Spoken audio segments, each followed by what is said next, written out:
Hello दोस्तों, आज हम प्रतिशत देखेंगे। प्रतिशत means percentage. Percentage is very important topic for SSC, banking, railway and any state exam. This is very important. ये एक बहुत ही महत्वपूर्ण विषय है जो एसएससी में भी पूछा जाता है, बैंकिंग में पूछा जाता है, रेलवे में पूछा जाता है और जो भी राज्य स्तर के एग्ज़ाम है उसमें भी प्रतिशत पूछा जाता है। तो परसेंटेज करने से पहले सबसे पहले हमें क्या है कि हमें रेशो याद करनी पड़ती है। रेशो मीन्स जैसे बच्चों मीन्स 1/2। 1/2 कितने प्रतिशत के बराबर है? तो 1/2 का मतलब होता है 50%। ठीक है जी। हमने कैसे निकाला है? हमने क्या किया, 1/2 इंटू 100 कर दिया। 100 किस लिए करते हैं मल्टीप्लाई? क्योंकि हमें इसको प्रतिशत में चेंज करना पड़ता है। तो 100 से मल्टीप्लाई कराने के बाद हमारे पास क्या आ गया, 50%। इसी प्रकार हम सेकंड वैल्यू देखते हैं 1/3। तो 1/3 कितने के बराबर होता है? ये होता है 33 1/3%। ऐसे ही 1/4 1/4 कितने के बराबर होगा बच्चों? 25%। इन सभी को हम इस वैल्यू को रेशो में जो वैल्यू लिखी है उसको 100 से मल्टीप्लाई करके हम लोग यहाँ पे लिख रहे हैं।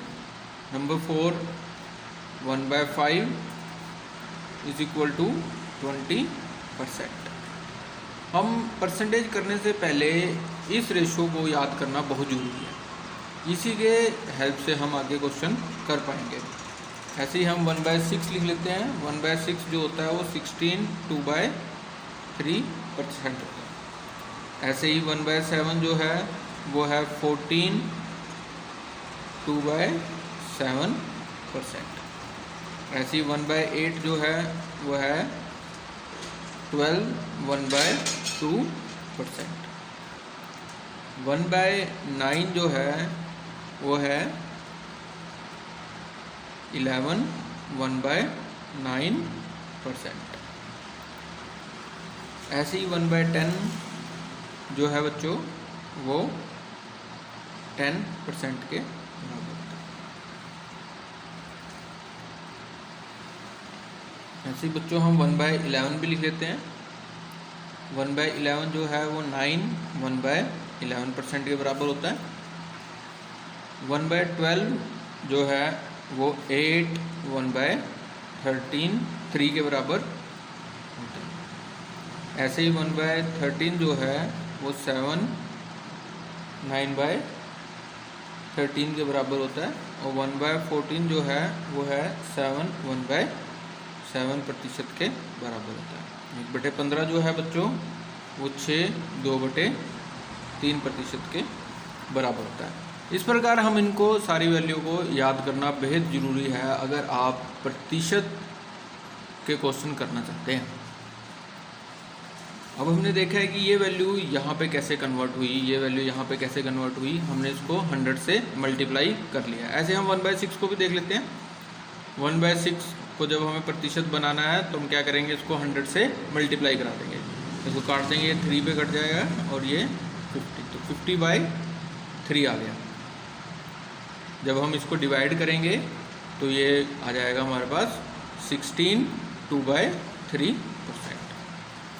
इसी प्रकार बच्चों हमें जो प्रतिशत है उसको रेशो में भी निकालना आना चाहिए। तो हम ये देख लेते हैं कि ये जो प्रतिशत लिखी है उसको रेशो में कैसे कन्वर्ट कर सकते हैं। तो इसको कन्वर्ट करने के लिए हम क्या करेंगे, 11 इंटू 9 + 1 / 9। ये हमने जो ये रेशो लिखी है 11 1/9 इसको सोल्व कर लिया। इंटू जो प्रतिशत लिखा है उसको कैसे लिखेंगे, 1/100 हम लिख लेंगे। तो अब हम इसको सोल्व करेंगे। 99 + 100 / 9 इंटू 1/100। तो हमारे पास क्या वैल्यू आ गई बच्चों, 1/9। तो इस प्रकार हमने क्या देखा है कि रेशो को प्रतिशत में कैसे कन्वर्ट किया जाता है और प्रतिशत को रेशो में कैसे कन्वर्ट हम कर सकते हैं। तो बच्चों ये याद करनी बहुत ज़रूरी है, तभी हम आगे बढ़ पाएंगे। तो अब हम कुछ प्रतिशत बेस्ड क्वेश्चन देखते हैं। तो हम फर्स्ट क्वेश्चन ये देखते हैं। यहाँ पे क्या लिखा है, हिंदी और इंग्लिश मैंने दोनों में ये क्वेश्चन लिखा है आपके लिए।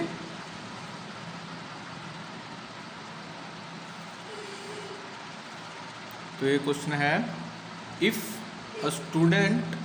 if a teacher asks to a student to multiply a number by 5/6 but mistakenly he multiply it by 6/5, find the percentage change in his answer।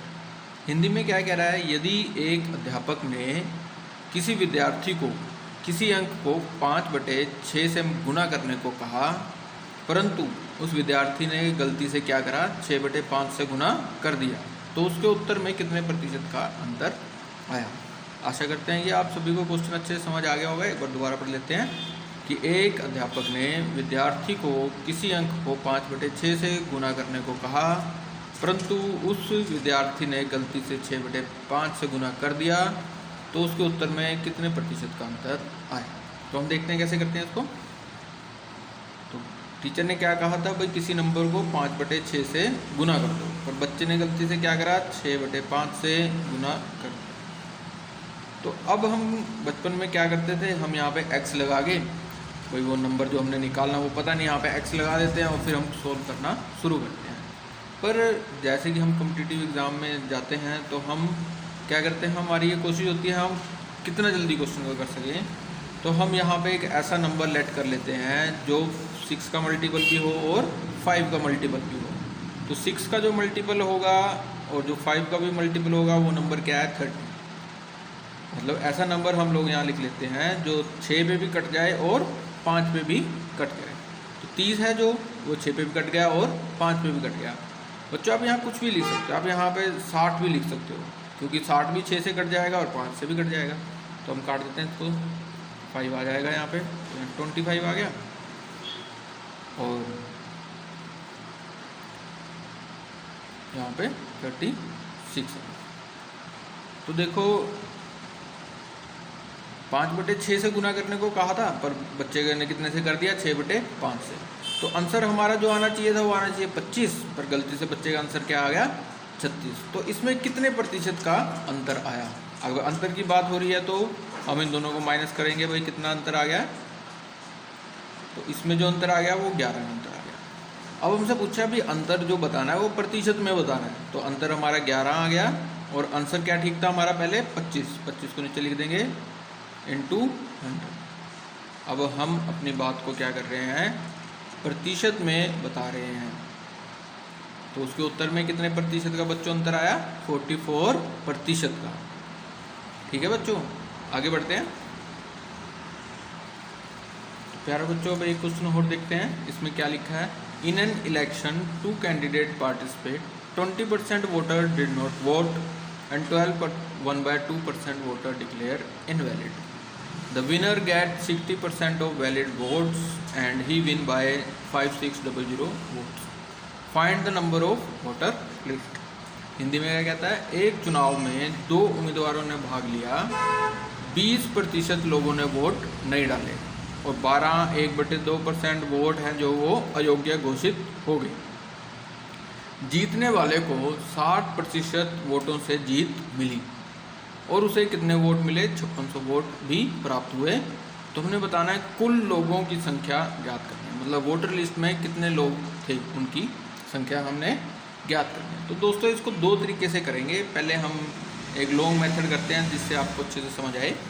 तो हम मान लेते हैं कि कुल वोटर लिस्ट में बंदे हैं, टोटल जो वोटर लिस्ट में लोग हैं वो हैं दोस्तों 100। ठीक है। अब उसने क्या है कि 20% लोगों ने वोट नहीं डाले, मतलब इस 100 के 20% लोगों ने वोट नहीं डाले। तो हमें फ्रैक्शन याद होनी चाहिए, 20% का मतलब 1/5। तो 1/100 का 1/5 लोगों ने वोट नहीं डाला। 100 का 1/5 बच्चों कितना हो जाएगा, 20। तो 20 लोगों ने वोट नहीं डाले। तो वोट कितने लोगों ने डाले बच्चों, 80 लोगों ने वोट डाले। वोटिंग कितने लोगों के द्वारा हुई, 80 लोगों के द्वारा वोटिंग हुई। अब आगे क्या कह रहा है, 1/2% वोट है जो वो अयोग्य घोषित हो गए, मतलब जितने वोट डले उसका 1/2% है जो वो अयोग्य घोषित हो गया। तो 12 1/2% मतलब 1/8 जो वोट हैं वो अयोग्य घोषित हो गए। तो 80 का 1/8 कितना हो गया बच्चों? 10। तो 10 जो वोट हैं वो अयोग्य घोषित हो गए। हम अब इसमें से 10 और माइनस कर देंगे। तो वैलिड वोट बच्चों कितने आ गए अपने पास? वैलिड वोट जो आए हैं वो आ गए हैं 70। ठीक है।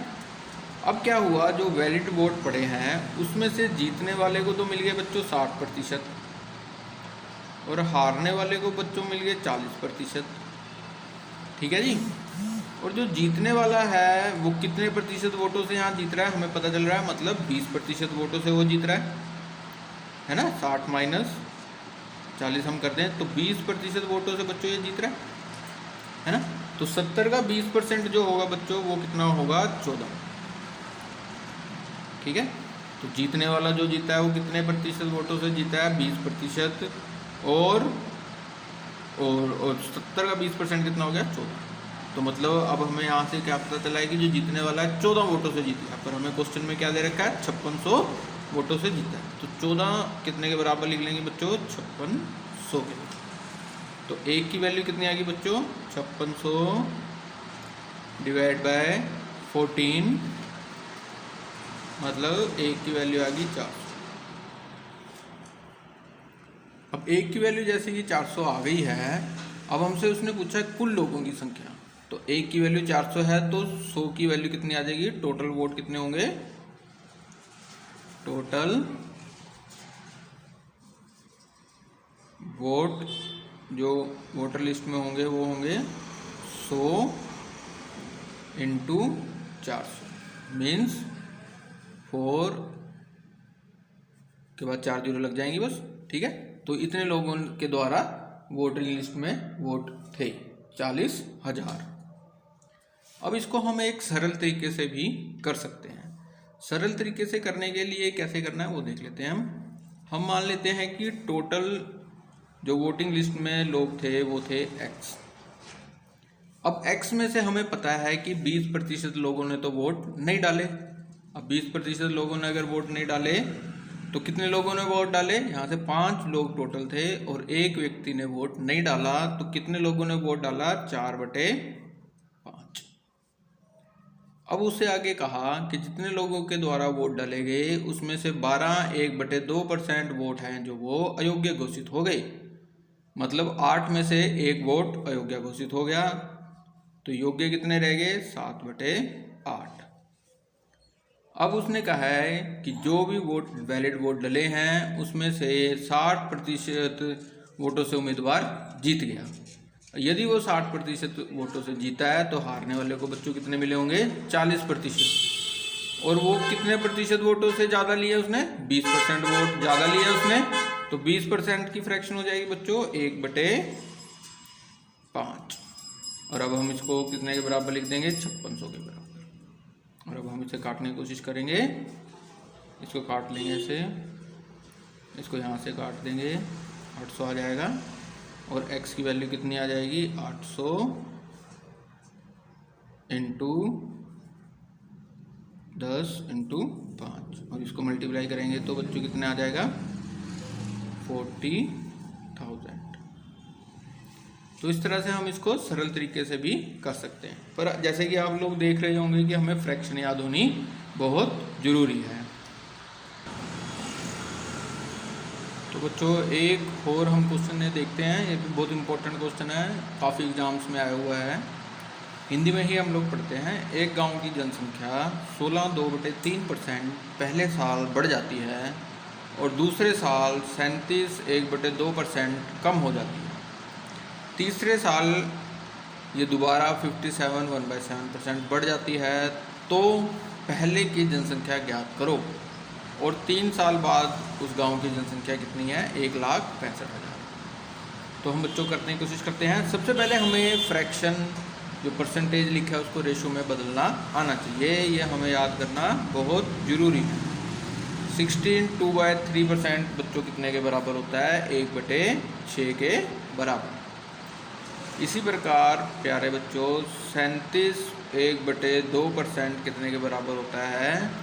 ये होता है 3/8 के बराबर। इसी प्रकार 57 1/7% जो बच्चों होता है ये होता है 4/7 के बराबर। अब हमें सारी फ्रैक्शन जो यहाँ पे लिखी है ये प्रतिशत में हमने उसको रेशो में बना लिया है। अब हम देखेंगे इस रेशो की हेल्प से हम बहुत सरल तरीके से इसको कर देंगे। तो हम यहाँ लिख लेते हैं, हम मानते हैं कि पहले जो जनसंख्या थी वो x थी। तो पहले साल जनसंख्या कितनी बढ़ी? 16 2/3%। मतलब यहाँ पे हम देखते हैं पहले जनसंख्या 6 थी और वो बढ़ गई है, 1 उसमें बढ़ गया है, तो जनसंख्या हमारी कितनी होगी? 7/6। ठीक है बच्चों। दूसरे साल क्या हुई? जनसंख्या इतनी कम हो गई। तो वैसे ही करना है। पहले जनसंख्या 8 थी, अब क्योंकि कम करने के लिए कहा है तो इसमें से 3 घटा देंगे। हम लोग यहाँ पे लिख लेंगे 5/8। फिर तीसरे साल में क्या? जनसंख्या फिर बढ़ गई। तो पहले जनसंख्या 7 थी, उसके अंदर 4 बढ़ गई, तो अब कितनी होगी प्यारे बच्चों? 11/7। अब उस गांव की जनसंख्या हमारे पास आ गई है 1,65,000। ये क्वेश्चन पेपर में दे रखा है। तो हमने क्या करना है? इसको काट देना बस। 7 से 7 काट दो, 11 से 1 कट जाएगा,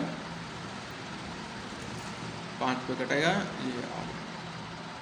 फिर ये 5 पे कट जाएगा, 3 जाएगा। बस अब हमने सिर्फ सिंपल मल्टीप्लाई ही करना है इसको। 3000 × 6 × 8। तो अब हम जब इसको सोल्व करेंगे तो हमारा आंसर आ जाएगा 144,000। ठीक है दोस्तों। तो thank you for watching this video. Thank you.